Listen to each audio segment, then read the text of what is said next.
I learned the most is that sometimes you can't always depend on everyone to always be there for you. You have to stick up for yourself. You have to be strong, not only like physically, but mentally, especially during this pandemic. So what I've learned in the pandemic is just to be adaptable. Any situation can come, so you have to know how to adapt to those situations. What I learned from the pandemic was that you just gotta overcome the obstacles that come your way, because even though if you have a plan, you still have to have a plan B for it, because something can actually happen out of nowhere. So just try to overcome every obstacle that comes your way and stay strong.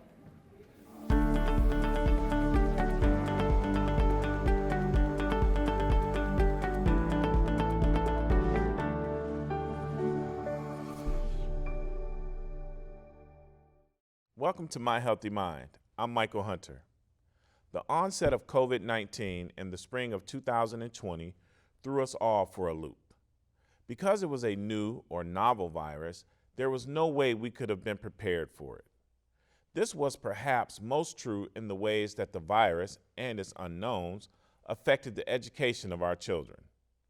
Within weeks, the academic and social world was turned upside down for students, their parents, their teachers, and the entire educational apparatus in ways that we could never have imagined.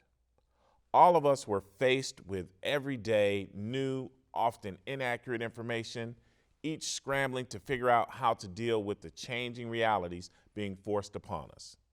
Today we examine what learning has been like for everyone involved in this, the time of COVID. First, we'll be talking with a mother and son who've been navigating pretty successfully the uncharted waters of COVID, especially relating to education. Marley and Frank Blackman, welcome to My Healthy Mind. Thank you so much for having us. The two of you, like most American families, have weathered the storm of the coronavirus for the last year and a half. Let's talk a little bit, Frank, about how that has been for you before COVID and how that has changed. So before COVID, obviously, we were in school, everything was pretty much normal for the most part. Pre-COVID, we were together and we had the interaction that we needed to be successful in school. But going into, COVID in March was a really rough time for everybody just because we were so uncertain of what was next. And so, school life was different. We were at home 24/7, not knowing if we had homework one day or homework the other day, so we had to really stay in communication without actually seeing each other, which is really difficult. So that was something that affected everybody. You felt a sense of like, man, like we're gonna be at home, we don't know how long this is, everybody's kind of scared and nervous about, the future. And so kids can really focus on their grades as much as they wanted. They're too focused and busy on distractions and the news and what outside sources are saying and not really focused on school. So it was difficult. We transitioned into a hybrid schedule coming back in the fall for my senior year. And so that was, that was okay. We kind of got, we were still unsure because we didn't know what was still going on, but we had, for the first 2 months we were at home. And then after that we got the choice and the option to choose whether we wanted to be hybrid in person or at home every day. And so I chose hybrid just because for me personally, I'm a student that feels like I have to be at school to kind of understand and hear what's going on, because when you're at home every day, you can't really understand what's going on in the classroom, and it's kind of the teacher is kind of distracted by what's going on at home and what's going on in the classroom, and it's kind of hard to bring together one full class. So I'd rather be in the classroom. So that's why I chose hybrid personally. And what was your vote in that choice? Well, I wanted to meet him in the middle. If it was my choice, he would have stayed home just because of all the uncertainties of what could happen by going to school. But, just practicing being safe and doing what you're supposed to do and trusting that he's going to do that when you go to school. So I have to say, the school's doctor called me twice with contact tracing for Frank from going to school. So I want to say twice he had to sit out. He didn't have COVID, but twice he was next to a kid or around a kid who contracted COVID, so he had to sit out for 14 days. So giving him the choice of hybrid gave me a little peace of mind. So he's at home one day and he's at school the next, so we kind of met in the middle. How was your grades and how was academia for you during that COVID time? For me personally, my grades improved drastically. I wasn't expecting to hear that, but okay. Most kids can't really say that just because, like I said, there's a lot of distractions going on. But for me personally, in high school, it's like you have an academic life, you have a social life, and then you have everything else. And so the social piece was kind of taken out of that for everybody. So it's kind of like you get more time to focus on your academics, especially being at home. Like you know, it's just me and my mom that live at the house. So it's kind of like you talk to your mom, you talk to your friends when you talk to your friends, but you're not really seeing people. So you really got more time to focus and talk to your teachers and really hone in on school. Did you find that in the networking with other parents and stuff that everybody was handling this, No, that was not my conversation with most parents. Most parents were literally losing their minds with trying to balance it all. Most parents did not like being the teacher at home. And you know what I'm saying? And then I have friends who are teachers as well. So they're trying to teach a class from home and also make sure their student at home is doing well. So it was very difficult from the conversations that I've had with other parents. And did you find the same thing among your peers? What were they saying? How were they handling it? Because you seem like you handled it pretty well. Mm-hmm. How were they handling it? I wouldn't say everybody succeeded during that time because a lot of kids did struggle. It was a challenge for a lot of people just because they're not used to being at home and learning that way. But I would say that they had the resources available if they needed them. So with Frank's grades improving, how instrumental were you in that? Absolutely not instrumental at all. Like the work that these kids get, it's like you look at it as a parent. I know I can speak for a lot of them out there. It's like, oh my God, you don't need my help, do you? I was so thankful that Frank had, that he could do his own homework for sure. Did you learn something about yourself and your abilities during that time? Really resilience, I guess. Everybody kind of had to show a little bit of resilience during this time. So I got to learn how resilient I am, how determined I can be to, improve my grades and, get into college.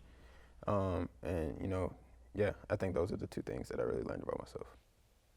What were the other students experiencing that you could pick up on or that you would get through your social media contacts during this time? So pre-COVID, like I was saying, we had a lot of, anxiety and stress, and we lost 3 students as a result of suicide in 2019, October, which is a difficult month for not just only me, but for everybody at the school and for a lot of my peers. And so by the time next year came, March, we depended on each other to kind of get through that. And so when COVID hit, it was kind of like we're at home. We can't really interact with each other.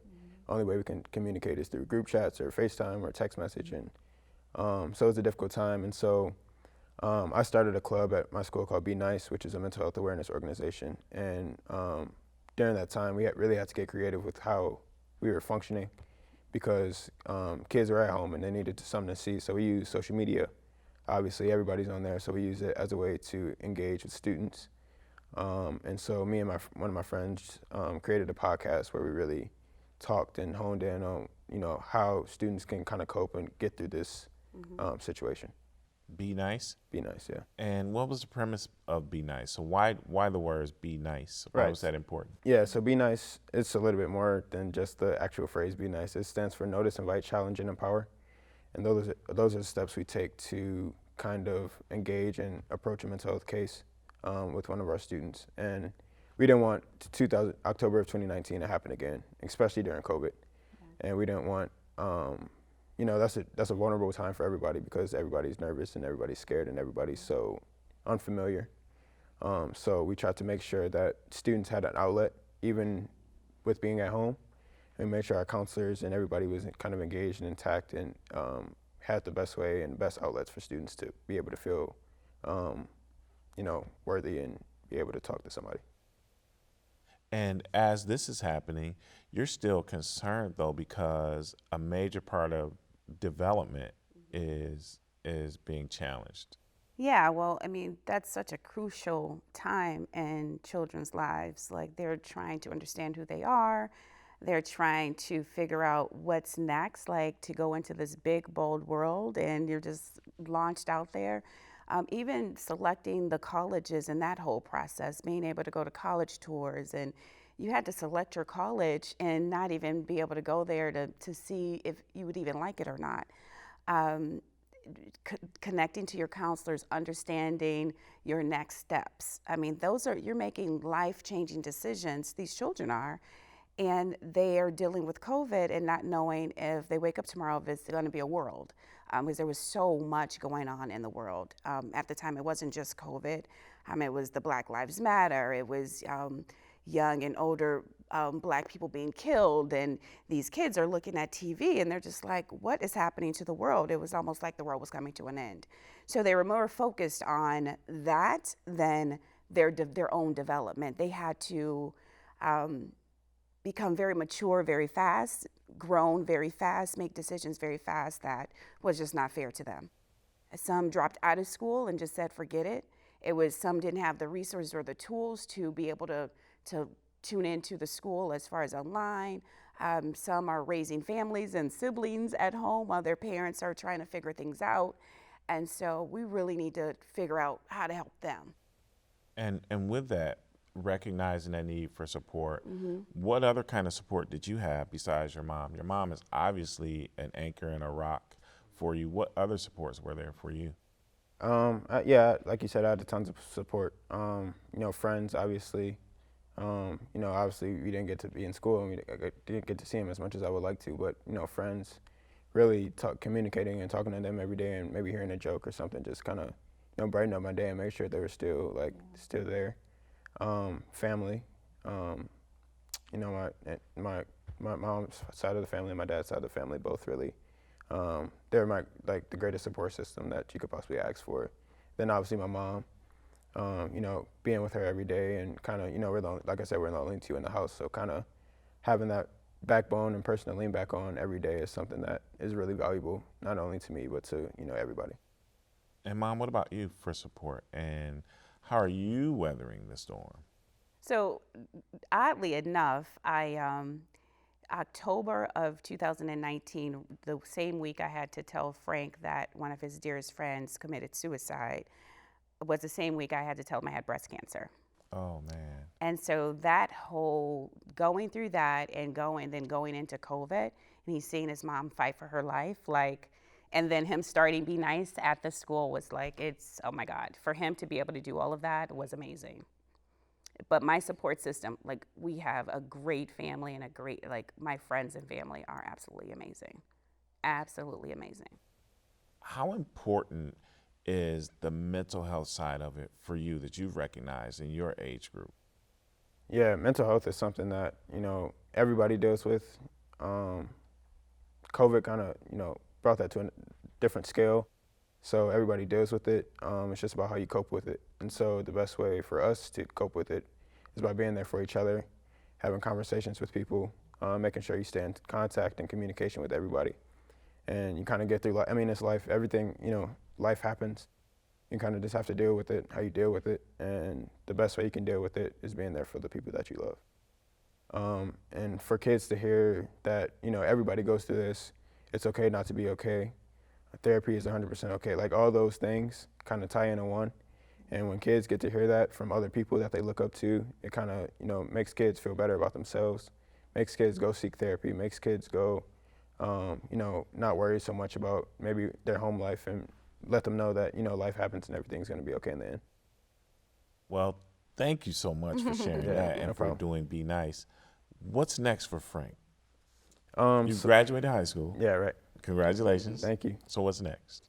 So, during this time I got to really learn more about what I wanted to do in the world and about how the brain really functions and how situations like this and the outcomes that come out of the end. So I really got to learn more about and get more in tune with mental health and the brain and how it works and trauma and things of that nature. So I'm pursuing neuroscience at Loyola Chicago in the fall. Well, congratulations, Frank. That's awesome. I see bright things in your future myself. Thank you. And Mom, Marley, what's next for you? I'm sure there's a bright future ahead as well. You know what? The day that they said, you are fine, cancer is gone, I just jumped back into my life. So My motto is work hard, play hard. I live every day, I live for the moments. I enjoy every moment in my life. And I'm excited because my son is off to great things. And just pray for happiness, healthiness, and friends and family, and you're good to go. Please stay with us as we continue this discussion with others who bring their own perspective to learning in the time of COVID.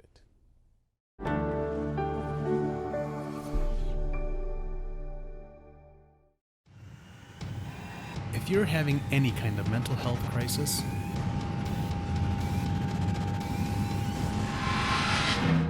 we can help. At Team Wellness Crisis Centers, you'll be seen immediately, stabilized in our own private facility, and given all the care you need to get better. Don't wait. Call the Team Wellness Helpline at 1-888-813-TEAM. It could be your lifeline.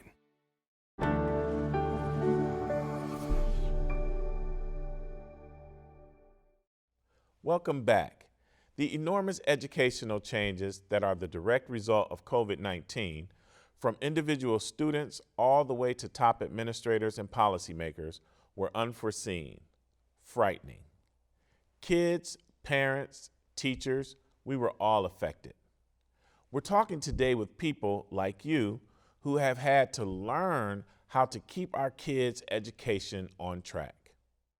Jennifer Hendo, you're a longtime teacher in the local public school system, and you have 3 kids of your own in the system, and you've probably seen up close and personally, more than most, the effects of COVID-19 on the education system. Thank you for being here today. Thank you so much for having me. You've been a teacher or in the education system for about 25 years locally in Pontiac Public Schools, and things were normal up until most recently with the COVID-19 pandemic. Can you tell us a little bit about how your world quickly changed when that occurred? So I teach middle school math, so I'm really ready for anything whenever it comes, but COVID really made it very difficult. Myself and my coworkers had to quickly think and adjust to online teaching. We had to work with textbooks that didn't necessarily relate and convert easily to online teaching. We started out the first part of the year, of this year, working with students online. Then we moved to online and some in person. So we taught concurrently, which made it really difficult because you had to think of lessons for in-person students as well as that would benefit online students at the same time. And when you were coming up with that curriculum, did you have to come up with it yourself, or did the district come up with it? How did people respond so quickly? The school district really worked hard to prepare us. They provided training as much as they could because everything was so quick and so uncertain. So we had professional learning communities where the math teachers would get together and work together to build lessons, and we partnered up. And how did you address students' abilities as far as some had technology at home, some didn't, or some had the aptitude to work independently at home and some did not? So our school district was amazing with that. Each person was given a laptop. We had technical days where students could come in and get their technologies needs fixed. You know, hotspots were given out. We really came together as a district to meet all the needs of students, whatever they were, whether it was technical, whether it was support, whether it was making sure students were online and participating. We really came together to support the student and family as a whole. What about the teachers that are more new, the rookie teachers? How did they fare? Everyone felt brand new, and because it was brand new for all of us, we had to learn how to teach online, and everything that we knew kind of went up in smoke, and we had to learn how to engage students and how to support each other and all the technical things that we needed to learn, the programs to engage students, Pear Deck, you know, Flipgrid, all these different things that would keep them interested in learning. How did you guys handle things from a social and emotional aspect? We built our, we had trainings that our district provided, and we really built our lessons around it. We always included a social and emotional piece to it, you know, and eased them in, and the kids really seem to respond to that. That's something that I think I'll forever do in my teaching from here on out. So for social and emotional learning, were there anything specific that you used in your class? We would do a check-in, like, how are you feeling today? Then they could do a range, and it had smiley faces all the way to sad. And then it would just be simple questions like, what is something that you're gonna do that you enjoy today? Or we did a district survey, and we did it daily as well through our advisory class, which asked specific questions on, they chose pictures about how they were feeling, and just did they have any needs that we needed to support with, and how are they liking online teaching, and what can we do to support? You've gone through some personal and profound changes as well as professionally. Tell us a little bit about that. So I was widowed at the age of 38 with 3 very young children, and we struggled. It was a big struggle for us because I had to keep going. You know, life happens, and I still had to teach, and I still had to have that smile, and I still had to come home and let these children know that everything was okay and that we would be okay no matter what it looked like. And it was really, really difficult to do that. And do you think that helped with your response to the pandemic and helping so many people? Most definitely, because I felt like I could do anything. If I could get through that and still be able to effectively do my job, because at one point I wondered if I could, and I had to make a decision if I had to go back, or I knew I'd never, because it was so difficult. So with the pandemic, I just knew that you had to treat each day like it was the best, no matter what the underlying circumstance was. So I would go in and I would teach my lessons, and I'd be excited about it, because no matter how we felt and how scared the students were, and everything was so uncertain, but we knew that in the end it would eventually get better. And with the new school year approaching, how do you think things are going to go post-pandemic? I'm not sure. So, and that's what I wonder. I had the assumption that everything would go back and we'll be in person and we'll just be back normal, but I'm not sure that that's exactly what's going to happen. There may be a bridge of some sort that we need to do for students who really enjoyed online or that are still really nervous about coming back to school. There's a little girl that asked me, she said, I really hope I can come, but I'm not sure. And I get that. And so we may have to bridge, but we're ready for anything. At this point, I think everyone knows that they can do it and that we've gotten through so much, and this is just a little piece that we'll continue to tackle.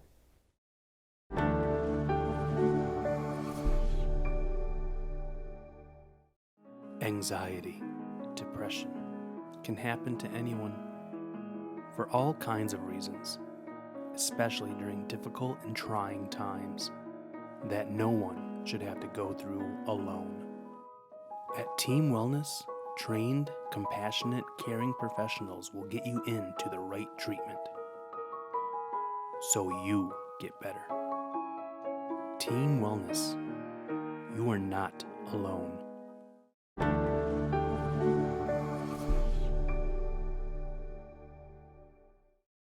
We're talking today about the effects of COVID-19 on education and are delighted to be joined by former State Representative Sherry Gay Danyogo, who, as a current member of the Board of Education and as a former teacher, has firsthand knowledge of what's been happening.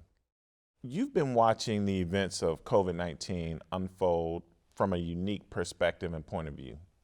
Can you tell us what you've learned and observed so far? So thank you for having me on, and you're absolutely right. I continue to reflect on the impact of COVID from two different lenses.